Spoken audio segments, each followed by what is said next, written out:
कि वो अपनी आगे की पढ़ाई यूएसए में पूरी करे और इसीलिए वो यूएसए पढ़ाई करने के लिए चला जाता है। 3 साल बाद जब वो अपनी पढ़ाई पूरी करके आता है तो अपने बेटे के आने की खुशी में माधवी उसकी पसंद के कई तरह के पकवान बनाती है। और जब घर की डोरबेल बजती है तो माधवी अपने पति रमेश को कहती है, लगता है मेरा अजय आ गया है, आप यहीं बैठना, मैं दरवाजा खोलती हूँ। माधवी जल्दी से जाकर दरवाजा खोलती है तो दरवाजे पर अजय के साथ एक लड़की को देखकर वो अजय से पूछती है, ये कौन है बेटा? माँ, ये ग्रेटी है। हम दोनों यूएसए में साथ ही पढ़ते थे और अब ग्रेटी इस घर की बहू है।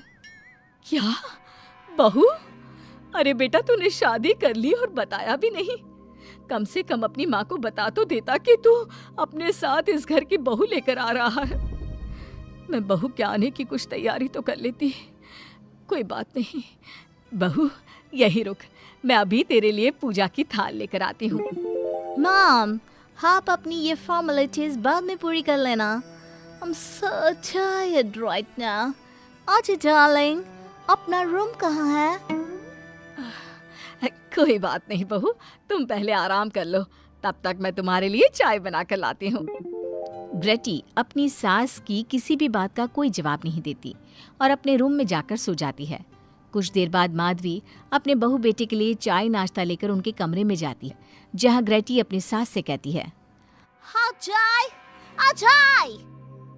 क्या हुआ ग्रेटी?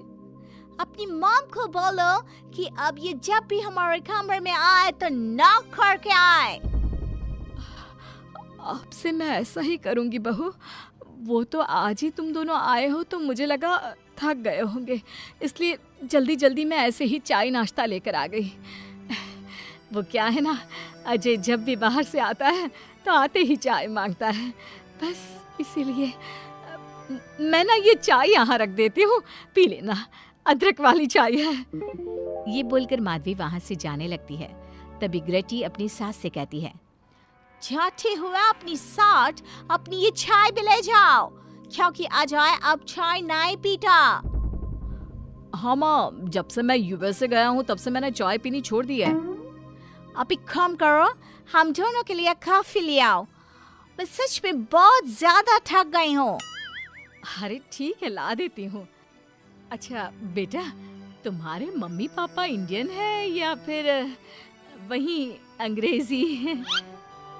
मेरे मम्मी पापा इंडियन हैं, पर मैं शुरू से यूएसए में रही हूँ, इसलिए मैं खुद को अंग्रेजी मानती हूँ।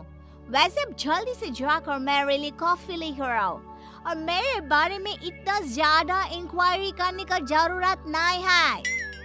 अरे हाँ हाँ, अभी लाती हूँ। वैसे बहू, मैं तुम्हें ना इंडिया के सारे तौर तरीके सिखा दूंगी। अरे क्या हुआ, तुम्हारी परवरिश अगर यूएसए में हुई है, हाँ तो इंडियन ही ना। आपसे ज्ञान नहीं मांगा है, अब कुछ देर के लिए हम दोनों को अकेला छोड़ दो प्लीज, हाथ छोड़ता है। अपनी बहू की बात सुनकर माधवी वहां से चली जाती है। माधवी का उतरा हुआ चेहरा देखकर रमेश माधवी से कहता है, हमने इस नालायक को बाहर पढ़ने के लिए भेजा था और इसने क्या किया, बाहर से अंग्रेजन बहू उठाकर ले आया। माधवी, तुम बहुत भोली हो, पर मैं नहीं। ये लड़की हमारा घर तोड़ देगी, हमसे हमारे अजय को दूर कर देगी। देखा, आते ही कैसे रोब झाड़ रही है, जैसे तुम इस घर के नौकरानी हो। तुम उसको बोलो कि तुम इस घर की मालकिन हो और उसकी सास हो, वो वही करे जो तुम कहोगी। अरे आप बेकार में ही गुस्सा हो रहे हैं। बहू यूएसए की है, यहाँ नई नई आई है, उसको यहाँ के तौर तरीके नहीं पता, और वो मुझे अपनी माँ मानती है, तभी तो अपने नखरे दिखा रही है। वैसे भी ना बहू बेटी दोनों बराबरी होती है। माधवी, कौन सी बेटी अपनी माँ से ऐसे बात करती है जैसे तुम्हारी बहू कर रही है?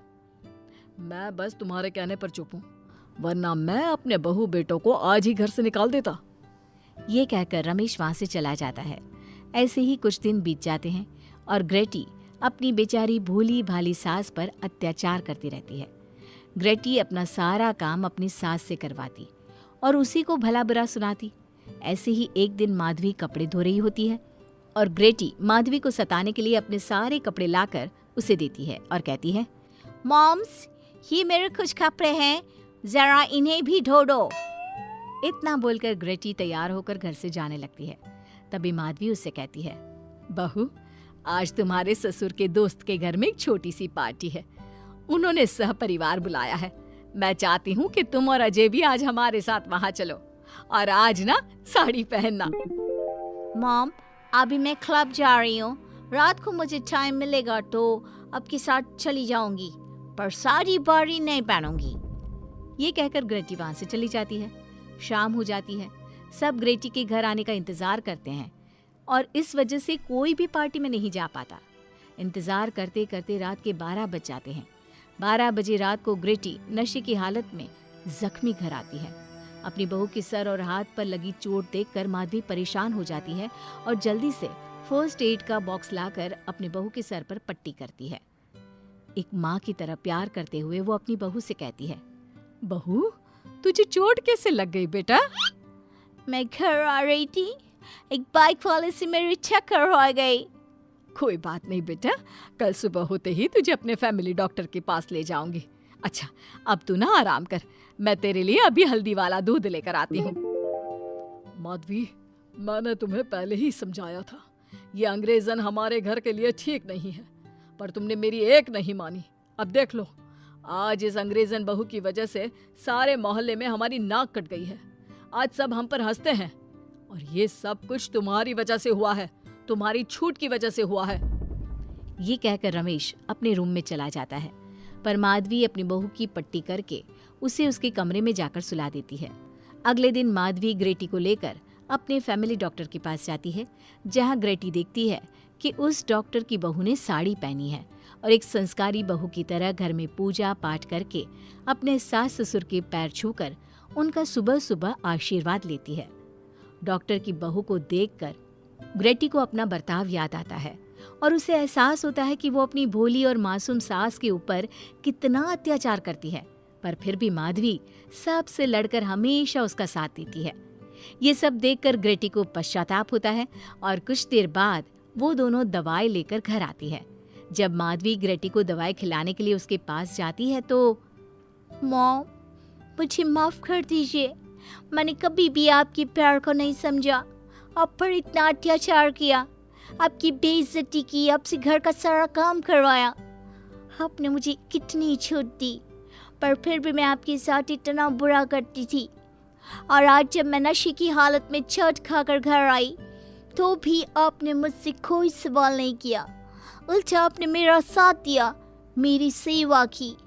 और जब मैंने डॉक्टर की बहू को देखा घर का काम करते हुए, अपने सास ससुर की सेवा करते हुए, तब जाकर मुझे एहसास हुआ कि मैं कितनी रॉन्ग थी। एक इंडियन होकर भी एक बहू के कर्तव्य से दूर रही और आपके ऊपर अपनी अंग्रेजी का रौब झाड़ती रही। मुझे माफ कर दीजिए सासू माँ। बेटा, अक्सर बच्चों से गलतियां हो जाती है।